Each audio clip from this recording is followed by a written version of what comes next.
नमस्कार। खास कार्यक्रम देश देशांतर में आपका स्वागत है। मैं हूं आरफा खानम शेरवानी। हैदराबाद सेंट्रल विश्वविद्यालय में अंबेडकर छात्र संघ से जुड़े दलित छात्र रोहित वेमुला की आत्महत्या के बाद लगातार बहस हो रही है। इसी बीच केंद्रीय मानव संसाधन विकास मंत्री स्मृति ईरानी का कहना है कि इस मुद्दे को दलित गैर दलित की नज़र से ना देखा जाए और मामले को भड़काने का काम विपक्ष कर रहा है। लेकिन बुनियादी सवाल यह है कि हमारे कैंपसेस में, विश्वविद्यालयों में क्या दलित छात्रों को और अन्य कमज़ोर सामाजिक समूहों के साथ सौतेला बर्ताव हो रहा है? और क्या देश भर में जब राजनीतिक और सामाजिक उथल पुथल का दौर हो तो क्या युवाओं को, छात्रों को इससे दूर रखा जा सकता है? सवाल तो ये भी है कि क्या उन्हें इससे दूर रखा जाना चाहिए?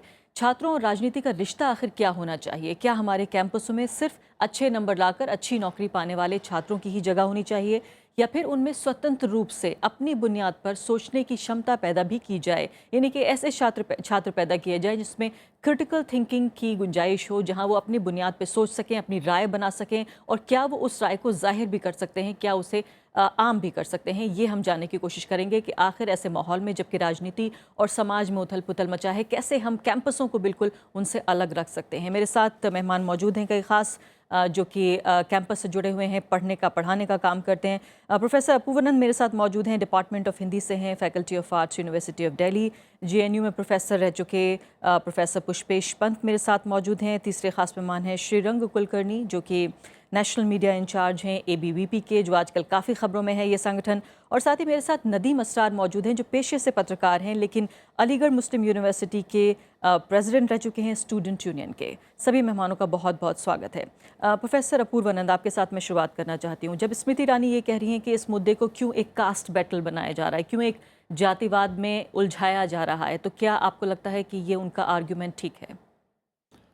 यह इसलिए गलत है कि उनको ये सवाल सबसे पहले अपने मंत्री से करना चाहिए था, बंडारू दत्तात्रेय से, जिन्होंने पत्र लिखा कि परिसर में जातिवादी और राष्ट्र विरोधी राजनीति हो रही है और विश्वविद्यालय प्रशासन मूक दर्शक बना हुआ बैठा है। तो अगर जातिवाद शब्द का इस्तेमाल सबसे पहले किसी ने किया तो बंडारू दत्तात्रेय ने किया। दूसरे, कि परिसरों में जातिवाद है। तीसरे, कि यह इत्तेफाक की बात नहीं थी कि पांचों निलंबित छात्र दलित थे। ये इत्तेफाक नहीं था। ये दलित छात्र जिस संगठन से जुड़े हुए थे वो अंबेडकर के नाम पर बना था, और ये दलित छात्र जिस सवाल पर आंदोलन कर रहे थे वह दलित सवाल नहीं था, वह मुसलमानों से जुड़ा हुआ सवाल था। इसलिए इन दलित छात्रों को राष्ट्र विरोधी कहा गया, क्योंकि ये मुस्लिम हक की बात कर रहे हैं, इसलिए राष्ट्र विरोधी हैं। तो स्मृति ईरानी का यह कहना पूरी तरह से भ्रामक है और खुद भ्रम फैलाने की कोशिश है, और इस बात पर पर्दा डालना है कि वे स्वयं जातिवाद कर रही हैं, क्योंकि उन्होंने बंडारू दत्तात्रेय की जाति बतलाई। लेकिन उन्होंने जिस छात्र पर अब हमला तथ्य तो हुआ, ये भी सामने आ रहे हैं कि जो हॉस्टल के वार्डन थे वो भी दलित थे, और जो प्रोफेसर साहब थे वो भी किसी और जाति के नहीं थे। तो ऐसे में दलितों के जरिए दलितों के साथ अत्याचार हो रहा है, ये कैसे माने? इसमें एक बात बहुत स्पष्ट है जिसको समझना चाहिए, जिसे राजनीति शास्त्र के छात्र जानते हैं और कोई भी दूसरा व्यक्ति जानता है, कि एक होता है नामित और एक होता है प्रतिनिधि। यानी आप एक दलित को नामित कर रहे हैं प्रशासन की तरफ से और किसी और की तरफ से। दूसरे, यह तथ्य भी आज सामने आ गया है हैदराबाद विश्वविद्यालय के दलित प्रोफेसर्स के द्वारा ही, कि स्मृति ईरानी ने जो बात कही वह तथ्यहीन है और अर्ध सत्य है, क्योंकि उन्होंने कहा कि दलित प्रोफेसर की अध्यक्षता में समिति बनी और उसने अनुशासनात्मक कार्रवाई की, जो तथ्यहीन बात है। उन्होंने कहा कि सिर्फ पदेन एक दलित प्रोफेसर को उन्होंने शामिल किया था, लेकिन पूरी जांच में वह न तो अध्यक्षता में हुई थी, न उनकी कोई सक्रिय भागीदारी थी। इसलिए तथ्य छिपाए जा रहे हैं, अर्धसत्य कहा जा रहा है। तो यह कहना, और तीसरे की यह तर्क ही अपने आप में काम नहीं करता। यह कुछ वैसा ही तर्क है जब औरतों पर अत्याचार होता है तो कहा जाता है औरतें ही औरतों पर अत्याचार करती हैं। श्रीरंग कुलकर्णी, ये बताइए फिलहाल कि जिस तरह से कह रहे हैं अभी प्रोफेसर अपूर्वानंद कि अगर ऐसी ही बात थी तो क्यों नहीं ऐसा हुआ कि 5 छात्रों में से 2 किसी और जाति के हो जाते, एक किसी और धर्म का हो जाता? क्यों एक ही जाति के, एक ही तरह के लोगों को हॉस्टल से बाहर निकाला गया? और जातिवाद का खुद आरोप लगा रहे थे, खुद जो है मंत्री जी आरोप लगा रहे थे दत्तात्रेय। तो आपको ऐसा क्यों लगता है कि, या आपको लगता भी है ये बात कि एचआरडी मिनिस्टर जो कह रही हैं कि ये जिसे कास्ट बैटल ना बनाया जाए, आपको लगता नहीं है कि ये कास्ट बैटल ही है? एक छात्र संगठन में आते मैं ये कहना चाहूँगा कि हम ना कास्ट की राजनीति करते हैं और ना कास्ट पर विश्वास रखते हैं। जो हादसा और जो वाक़या ये हैदराबाद सेंट्रल यूनिवर्सिटी में हुआ, उस विषय में ये बतलाना चाहता हूँ कि 3 अगस्त की रात को जो वहाँ पर घटना घटी, उसके बाद 4 तारीख को जो एफआईआर दर्ज हुई और वो पूरा घटनाक्रम मीडिया में आ चुका है, it is in public domain. तो मुझे ऐसा लगता है कि उस पर जो कमेटी गठित हुई, कमेटी ने तथ्यों के आधार पर वो छानबीन की और उसके आधार पर जिन लोगों पर कार्रवाई हुई वो सब लोग 5 लोग अंबेडकर स्टूडेंट एसोसिएशन के सदस्य हैं। मैं इतना ही कहना चाहता हूँ, मैं उनकी जाति में जाना नहीं चाहता हूँ। आप ये कहना चाहते हैं कि, और ये बात आर्ग्यूमेंट आप मानते हैं कि ये कोई कास्ट बैटल नहीं है, ये दलित वर्सेस नॉन दलित का मुद्दा नहीं है और ये निष्कासन जो है किसी भी जाति के, किसी भी धर्म के छात्र का हो सकता था? बिल्कुल हो सकता था। किसी भी कैंपस में अनुशासन रखना और अनुशासन के लिए कुछ ना कुछ छात्रों को कंपेल करना, ये वहाँ के जो प्रशासनिक अधिकारी है वो करते रहते हैं, जिसके तहत ये कार्रवाई की गई है। और जिनके नाम आए, इन 5 लोगों के आए और 10 लोगों के भी आ सकते हैं, लेकिन जिनके नाम एफआईआर में आए उसके बाद जो तफ्तीश हुई और उस पर जो एक्शन लिया गया ये वो हमारे सामने है। जी, प्रोफेसर पंत, आपका क्या मानना है, ये बताइए। आपने कई दशकों तक देखे हैं कैंपस में माहौल कैसा होता है, ये भी आपने देखा, एक छात्र के रूप में भी देखा, फिर एक अध्यापक के रूप में भी देखा। क्या वाकई आपको ये ठीक लगता है जो स्मृति ईरानी कह रही है कि इस मुद्दे को विपक्ष दरअसल दलित शब्द को ज्यादा जोर से कह रहा है और छात्र शब्द को धीरे से कह रहा है? बार बार ये जो है, मुझे लगता है कि भाई अपूर्व ने जो कहा मैं उनसे 100% सहमत हूँ। मैं उसमें कुछ चीज़ें और जोड़ना चाहूँगा। मुझे लगता है कि लीपापोती का जो प्रयत्न हैदराबाद सेंट्रल यूनिवर्सिटी की इस दुखद घटना पर हो रहा है वो बहुत ही मूर्खतापूर्ण और अदूरदर्शी है, दलगत राजनीति के आधार पर भी। अब कहीं ये तर्क दिया जा रहा है कि जिस लड़के ने आत्महत्या की वो मानसिक रूप से असंतुलित था। वो तब मानसिक रूप से असंतुलित नहीं था जब वो बिना आरक्षण के मेरिट पे जेआरएफ लेता है। वो तब तक मानसिक रूप से संतुलित है जब तक वो आत्महत्या नहीं करता है। और मुझे कुछ बातें और लगती हैं इस बीच जो पब्लिक डोमेन में बात कुलकर्णी साहब ने कही, बहुत सारी और बातें पब्लिक डोमेन में हैं कि 6 महीने से उनको छात्रवृत्ति नहीं मिली थी, 1,75,000 रुपया बकाया था। तब केंद्रीय विश्वविद्यालय ने ये दलील दी थी बहुत लचर कि पेपर वर्क के कुछ झंझट के कारण, लाल फीताशाही के कारण ये नहीं हो पाया था। उसने अप्लाई ही नहीं किया था सर उसको। मैं बोल लूँ, क्षमा करिए। और उसके अलावा 2-3 बातें और हैं कि जो बहुत स्पष्ट हैं। इन्होंने कहा कि अनुशासनात्मक कार्रवाई होनी चाहिए, निश्चित रूप से, मगर क्या एफआईआर पर इस देश के कानून के अनुसार कार्रवाई नहीं होनी चाहिए? वो केंद्रीय विश्वविद्यालय के अधिकारियों को करनी चाहिए। क्या ये सत्य नहीं है कि मानव संसाधन मंत्रालय ने 1 नहीं 4 पत्र उस केंद्रीय विश्वविद्यालय को भेजे कि एक वीआईपी की शिकायत को आप अब तक अमल पे क्यों नहीं ला रहे हैं? इसका काउंटर वो ये कह रही है कि दरअसल कुछ रूल्स के मुताबिक जो उन्होंने पढ़ के बताया, मुझे आप बोलने दें, उन्होंने कहा कि वो खत जो आते हैं वो दरअसल ये फर्ज है, ये उनका धर्म है कि मंत्री के तौर पे उन्हें फॉरवर्ड करने हैं। उनका ये फर्ज है, मगर जब बारंबार ये फर्ज किया पूरा किया करती है वो मानव संसाधन मंत्रालय, तो उस विश्वविद्यालय की स्वायत्ता का क्या बचा रहता है? आपने बड़ी अच्छी बात कही, आपने कहा कि एक एफआईआर दर्ज हुई थी, उसके तहत कार्रवाई हुई। तो एफआईआर के तहत जहाँ तक मेरी कानून की जानकारी है, और आजकल मैं विश्वविद्यालय में कानून ही पढ़ा रहा हूँ, तो मेरे समझ में ये नहीं आता कि किस विश्वविद्यालय को पुलिस के थाने में लिखी एफआईआर पर सजा लेने का अधिकार है। मैं और क्यों जो वहाँ की, मुझे बड़ी निराशा न्यायपालिका से है। मैं पूरे सम्मान के साथ कहना चाहता हूँ कि जो उच्चतर न्यायपालिका क्रिकेट की मैच के लिए या क्रिकेट बोर्ड की किसी के लिए आधी रात को जगकर कोई मुकदमा को सुन सकती है, क्या वो दोनों मामलों को क्लब करके 18 जनवरी तक सुनती है जिसके पहले लड़का मर जाता है? जल्दी से नहीं, इस मामले में बात बहुत स्पष्ट है कि कुलपति ने इनके निलंबन का जो सुझाव था उसको रद्द कर दिया था। तो यह अर्जेंसी समझ में नहीं आती है कि दूसरे कुलपति ने आते ही अपने पहले कुलपति के फैसले को उलट क्यों दिया। बिल्कुल, क्योंकि कुलपति ने निलंबन का फैसला रद्द किया था और कुछ सोच समझ कर किया था। इस बीच 4 पत्र जा रहे हैं, इतनी अर्जेंसी रूटीन नहीं होती है। बिल्कुल, हम लोग भी मानव संसाधन मंत्रालय के साथ काफ़ी काम कर चुके हैं और हमने इतनी तत्परता कभी नहीं देखी। बिल्कुल। और इस बीच खबर ये भी आ गई है कि जो 4 छात्र हैं, 5 में से 4 बचे हैं, फिलहाल उनका निष्कासन जो है, सस्पेंशन वापस ले लिया गया है और वो वापस लौट सकेंगे हॉस्टल में।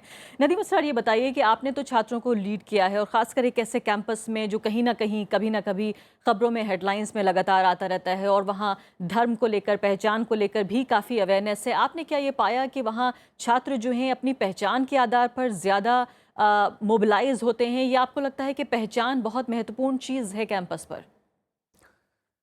मैं तो एक ऐसे विश्वविद्यालय से आता हूं जहां जो पहचान है वही उस विश्वविद्यालय की पहचान है, और अलीगढ़ मुस्लिम यूनिवर्सिटी इस समय उस पहचान की लड़ाई भी लड़ रहा है, और इसमें जामिया मिलिया इस्लामिया भी उसके साथ शामिल है। और दूसरी आयरनी मेरे साथ ये है कि मैं उस यूनिवर्सिटी से आता हूं जो मेरे ख्याल से, मैं पूरी जिम्मेदारी से ये कह सकता हूं कि वो शायद हिंदुस्तान का सबसे डीपोलिटिसाइज यूनिवर्सिटी है। और वो मैं इसलिए कह रहा हूँ क्योंकि मेरे ख्याल से अलीगढ़ मुस्लिम यूनिवर्सिटी ही एक शायद वाहिद मेजर यूनिवर्सिटी है जहाँ पर जो राजनीति, छात्र राजनीति होती है वो पार्टी बेस्ड नहीं होती है, वो किसी पॉलिटिकल एफिलिएशन के तहत नहीं होती है। और ये शायद सबसे बड़ी विडंबना है मुस्लिम पॉलिटिक्स की इस देश में कि उसके सबसे बड़े संस्थान में एक कॉन्शियस कोशिश की गई है उसको डीपोलिटिसाइज रखने की, और वहाँ पर जो मेन स्ट्रीम पॉलिटिक्स है उसका जो रिप्रेजेंटेशन है वो वहाँ दिखता नहीं है। ये सब कहने के बाद मैं ये ज़रूर कहूँगा कि आइडेंटिटी पॉलिटिक्स या पहचान की जो राजनीति है वो अलीगढ़ में बहुत मजबूत है। वो जिस हिस्टोरिकल कंडीशन में अलीगढ़ ने जन्म लिया था वो ही पूरी एक पहचान और का असर्शन था, आइडेंटिटी पॉलिटिक्स का एक रूप था। तो मेरे ख्याल से जहाँ तक अलीगढ़ का सवाल है, आइडेंटिटी पॉलिटिक्स तो वो उसकी नींव है। और इन जनरल अगर हम कैंपसेस का जिक्र करें, क्योंकि आप तो यहाँ के अलावा और भी कैंपस देख चुके हैं, अंतर्राष्ट्रीय स्तर पर भी आपने देखा, मुझे ये बताइए फिलहाल कि क्योंकि कहा यह जा रहा है बार बार कि जो हमारे कैंपस हैं, अलीगढ़ मुस्लिम यूनिवर्सिटी का आपने जिक्र किया, लेकिन उसके अलावा जो कैंपसेस हैं उनको डीपोलिटिसाइज करने की ज़रूरत है, उन्हें राजनीति से दूर रखने की ज़रूरत है, राजनीति का अखाड़ा बन गए हैं ये कैंपसेस। लेकिन दलील इसके ऊपर ये दी जा रही है कि राजनीति और छात्रों की दूरी आखिर क्यों बना के रखी जाए? आप क्यों जरूरी समझते हैं कि राजनीति से छात्रों को दूर रखा जाए? राजनीति एक बुरी चीज क्यों है? मेरे लिए बिल्कुल नहीं है। और मेरे ख्याल से किसी भी एकेडमिक इंस्टीट्यूशन के लिए, किसी भी संस्थान के लिए राजनीति एक सॉर्ट ऑफ एक ऐसा प्रैक्टिस जो स्टूडेंट्स ना करें, ये मेरे ख्याल से ये जो पूरा आर्ग्यूमेंट है ये बेबुनियाद है। ना सिर्फ बेबुनियाद है बल्कि मेरे ख्याल से बहुत गैर जिम्मेदाराना और एंटी डेमोक्रेटिक है काफ़ी हद तक। जब मैं स्टूडेंट पॉलिटिक्स में था तो एक बात बार बार लोग कहते थे कि if politics has to decide our future, we have to decide our politics.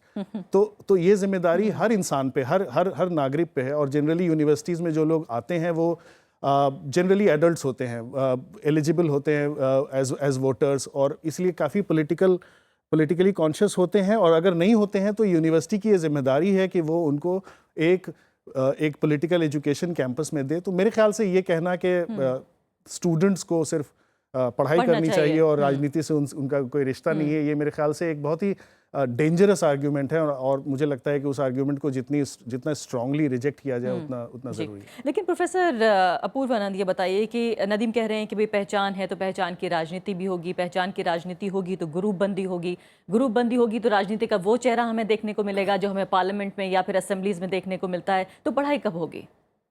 नहीं, पढ़ाई इसके साथ होती है और राजनीति का इसका एक व्यापक आशय है। मसलन मैं उन छात्रों का ज़्यादा सम्मान करता हूँ जो सिर्फ हॉस्टल में अपनी दाल जली है या नहीं जली है इसको लेकर नारे लगाने की जगह हॉस्टल में जो व्यक्ति सिक्योरिटी गार्ड की ड्यूटी कर रहा है उसको पूरी पगार मिल रही है कि नहीं, इसका आंदोलन करते हैं। और विश्वविद्यालय में जो छात्रावास बन रहा है उसमें जो कामगार लगे हुए हैं उनको पूरी तनख्वाह मिल रही है नहीं, उनके बच्चे पढ़ रहे हैं या नहीं, इसका आंदोलन करते हैं। यह व्यापक राजनीति है और ये हमने जवाहरलाल नेहरू विश्वविद्यालय में देखा है, हमने दिल्ली विश्वविद्यालय में देखा है। मेरे मन में उन छात्रों के प्रति बहुत सम्मान है। वह राजनीति शास्त्र की किसी भी कक्षा से ज़्यादा गहराई से राजनीति को समझ रहे हैं। अंतर्राष्ट्रीय राजनीति को भी देख लीजिए या दूसरी राजनीति को, 60 का पूरा दशक छात्र राजनीति का और युवा राजनीति का दशक कहा जाता है। उसने पूरी दुनिया में सोचने का तरीका बदल दिया। इसलिए यह कहना कि पढ़ेंगे कब, आप जो पढ़ रहे हैं उस पढ़ने का मतलब क्या है? आपने शुरू में कहा आलोचनात्मक चिंतन को विकसित करना। आलोचनात्मक चिंतन को विकसित आप कैसे करेंगे जब तक आप कक्षा में स्वयं जो शिक्षक खड़ा है उसकी आलोचना करना ना सीखें और उसको यह मान लें कि वो एक आधिकारिक स्वर है या सिलेबस आपकी सीमा है। विश्वविद्यालय का परिसर कक्षा से कहीं ज़्यादा बड़ा होता है। कई बार कक्षा से ज़्यादा कॉफ़ी हाउस, पेड़ के नीचे, दूसरे डिसिप्लिन में होने वाले लेक्चर्स, धरने, जुलूस, ये आपकी शिक्षा ज़्यादा करते हैं। और विश्वविद्यालय को आप कई बार ज़्यादा याद उन वजहों से रखते हैं न कि अपनी कक्षाओं के लिए। जी।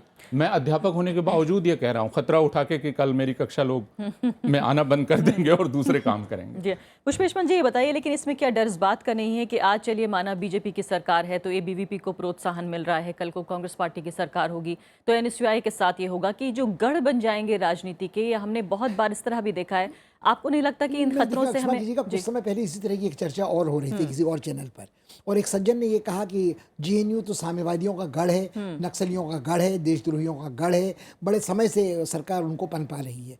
तो क्षमा कीजिएगा, इस देश की केंद्र सरकार कब साम्यवादी रही? इस देश की सरकार कब तरक्की पसंद क्रांतिकारी रही जिसने वो गढ़ पनपने दिया? मैंने 40 वर्ष अपने जीवन के उस कैंपस में बिताए, और क्षमा कीजिएगा मेरा मार्क्सवाद साम्यवाद से दूर दराज का वास्ता नहीं रहा, मैं प्रतिगामी बुर्जुआही व्यक्ति रहा जीवन भर, मगर मुझे उस कैंपस में अपनी अभिव्यक्ति की स्वतंत्रता थी, और मैं पूरी जिम्मेदारी के साथ कह सकता हूँ कि उस कैंपस में गिने चुने मुखर वामपंथी हो सकते हैं, मगर वहाँ एबीवी वाले भी विजेता रहे हैं, वहाँ कांग्रेसी भी अध्यक्ष रहा है, वहाँ फ्री थिंकर्स भी रहे हैं। तो मुझे लगता है जो बात भाई अपूर्वानंद कह रहे थे कि विश्वविद्यालय का अर्थ ही है तरह तरह के विचारों का आदान प्रदान, और दूसरे के जो आपसे घनघोर विरोधी है उसके मतों को बर्दाश्त करने की नहीं, उसके साथ रहने की आपकी क्षमता। यदि ये आप नहीं सीखते हैं उस विश्वविद्यालय में, तो मेरे ख्याल में वो जो नेहरू की कुछ शब्द उस नेहरू विश्वविद्यालय के पुस्तिका में छपे हुए हैं कि it is a place for adventure of ideas, तो अगर उसके लिए आप तैयार नहीं हैं तो फिर आप विश्वविद्यालय में भर्ती क्यों हुए? आपने एक बड़ी अच्छी बात कही थी कि पाठ्यक्रम यूजीसी की कृपा से सब जगह लगभग एक सा है, तो फिर एक विश्वविद्यालय में और दूसरे विश्वविद्यालय की गुणवत्ता में अंतर है तो क्यों है?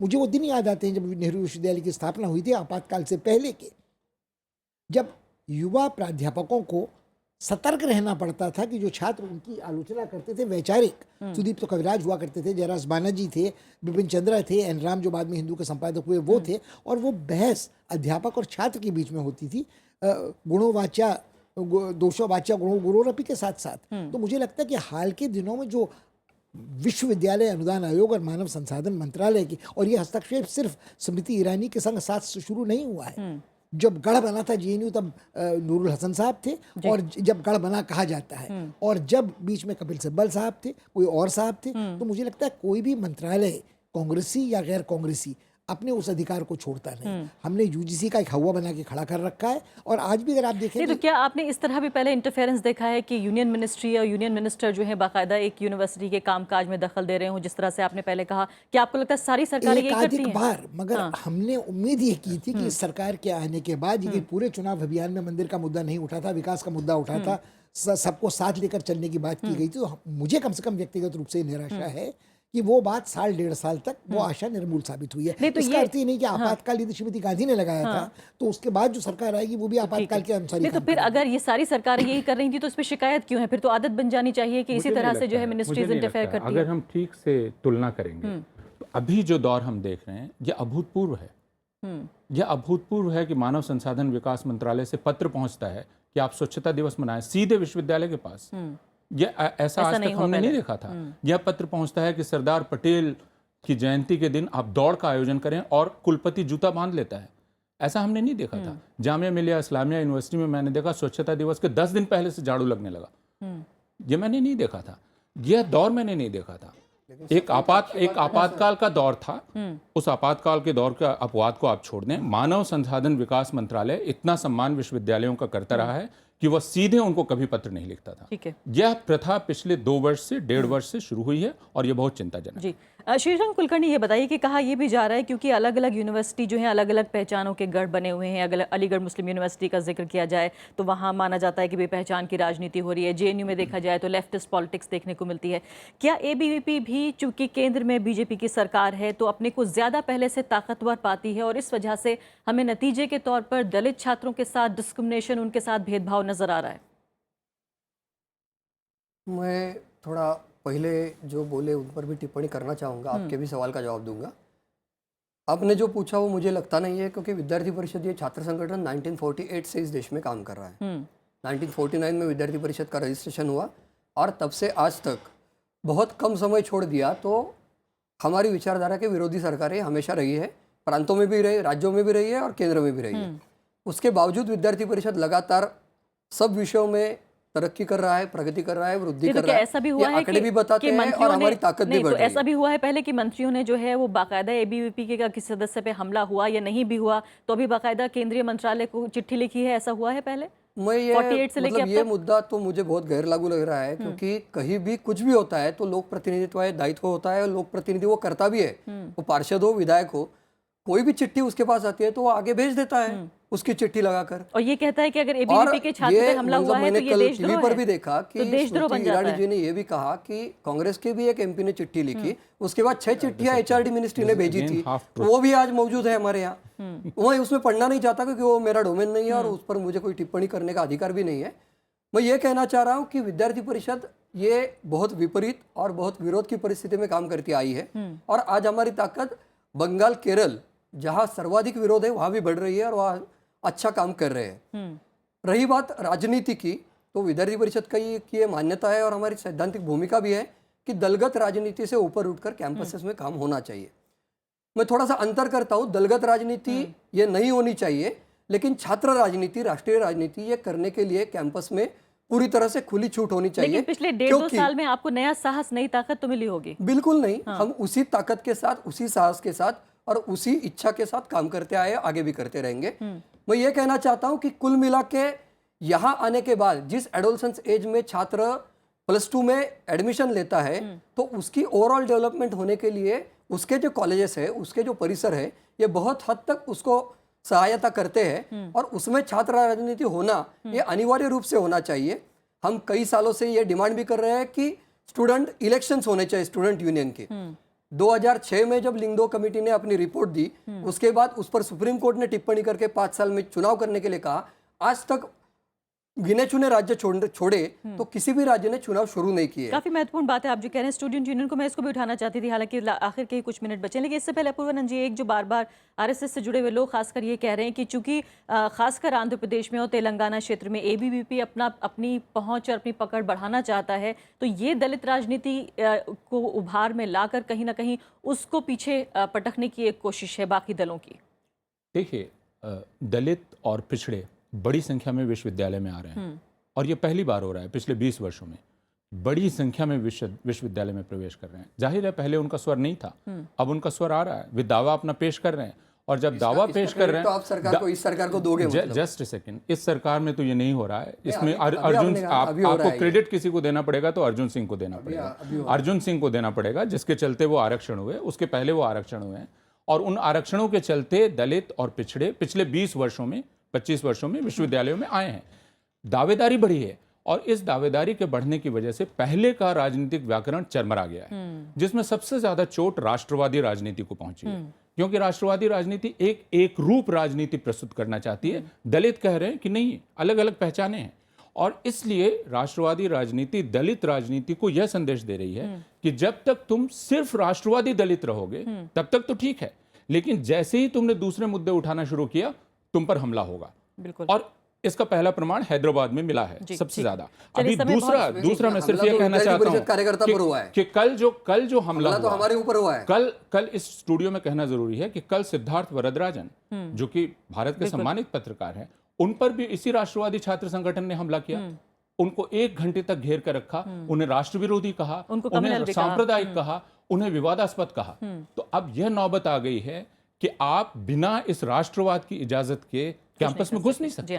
तो आखिर के 2 मिनट बचे। नदीम अस्रार, ये बताइए कि फिलहाल स्टूडेंट यूनियंस का जिक्र हो रहा है कि आखिर जो छात्र राजनीति है उसमें स्टूडेंट यूनियंस का क्या रोल है, और क्या वाकई उनका रिसर्जेंस होना चाहिए, दोबारा जो महत्व है, जो अहमियत है, वो वापस याद दिलानी होगी अगर हमें राजनीति को सही रूप में, सही मायनों में, बिना दलगत राजनीति के कैंपस में जिंदा रखना है। अपूर्वानंद साहब ने कहा है इस पे, और मैं इस पे जोड़ना चाहूँगा। एक कोशिश स्पेशली लिंगदो कमीशन के बाद एक कोशिश ज़रूर हिंदुस्तान में की गई है कि पॉलिटिक्स तो हो, लेकिन उससे दांत छीन लिए जाएं, उससे उसकी ताकत छीन ली जाए। तो उसके बाद बहुत तरह के डर दिखाए गए स्टूडेंट्स को कैंपसेस में कि क्रिमिनलाइजेशन बढ़ जाता है, पैसे का लेन देन कैंपसेस में बढ़ जाता है, और इस तरह के डर और एक एस्पिरेशनल क्लास को जब आप करियर के मामलों में डर दिखाते हैं तो वो घबरा भी जाता है। तो मैं हालांकि लिंगडो कमीशन काफ़ी रिएक्शनरी और कंट्रोवर्शियल प्रपोजल्स हैं उसके, लेकिन आप देखेंगे ज़मीन पर काफ़ी हद तक उसको एक्सेप्ट भी किया गया। बहुत कैंपसेस में लोगों ने कहा कि क्या ज़रूरत है राजनीति की गंदगी में पढ़ने की, क्या ज़रूरत है। ये आर्ग्यूमेंट स्पेशली अलीगढ़ जैसे डीपोलिटिसाइज कैंपस में काफ़ी सुनने को मिलता है कि क्या ज़रूरत है, मेन स्ट्रीम पॉलिटिक्स आएगी तो यहाँ पर क्रिमिनलाइजेशन बढ़ेगा, पैसा बढ़ेगा। और लेकिन अगर आप इतिहास उठाएं, या जैसा पूर्वानंद साहब ने कहा कि, या और पुष्पेश साहब ने भी कहा जेएनयू के बारे में, कि अगर आप इतिहास उठाएं तो जो चेंज है, जिस तरह की एनर्जी जो युवा वर्ग हमें देता है किसी भी मुद्दे पे, और जिस तरह की क्रांति दुनिया भर में स्टूडेंट्स लाए, 68 का जिक्र किया गया फ्रांस का, या जनरली इवन वियतनाम वॉर में जब अमेरिकन यूनिवर्सिटीज़ ने खुलकर प्रोटेस्ट किया था।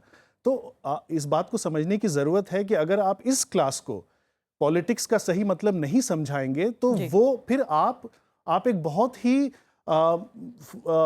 कमज़ोर समाज की बुनियाद अगर डाल रहे हैं, अगर आप इस कैंपसेस को ही कह रहे हैं कि पॉलिटिक्स एक बुरी चीज़ है। जी हाँ, लास्ट कमेंट पुष्पेश पंत जी की, क्या वाकई बिना सोचने समझने वाले रोबोट्स तैयार होंगे अगर वाकई हम क्रिटिकल थिंकिंग की ताकत छीन चिंता का लें तो? विषय है कि बहुत सारे ऐसे रोबोट सक्रिय हैं। जो बात पूर्वानंद जी ने कही, जो कुछ सिद्धार्थ के साथ कल इलाहाबाद में हुआ, तो भाई साहब अभी कह रहे थे कि हमला तो हमारे ऊपर हैदराबाद में हुआ था, तो क्या सिद्धार्थ वरदराजन का इलाहाबाद कैंपस में पहुंचना ही इतना बड़ा हमला था कि उसके घेराव की ज़रूरत थी और उसके ऊपर सारे तोहमत लगाने की ज़रूरत थी? मुझे लगता है कि जिस देश में, जिस जनतंत्र में ये संकट पैदा हो जाए कि हर व्यक्ति को अपना राष्ट्र प्रेम प्रमाणित करना है, असहमति का हर स्वर देशद्रोह का स्वर है, तो मेरे ख्याल में और बात आगे बढ़ाने से पहले औपनिवेशिक काल के उन सारे कानूनों पर पुनर्विचार की ज़रूरत है जो सेडिशन और ट्रीजन से संबंधित। जी, बहुत बहुत शुक्रिया सभी मेहमानों को। साफ तौर पर कंसेंसस ये नजर आ रहा है कि राजनीति शायद कोई बुरी बात नहीं हो। कहा यह जाता है कि बैड पॉलिटिक्स का जो जवाब है वो गुड पॉलिटिक्स और मोर पॉलिटिक्स है, ये कहा जाता है। तो फिलहाल जाहिर है कैंपसों में सही तरीके की राजनीति होनी जरूरी है। फिलहाल अभी के लिए इतना ही। नमस्कार।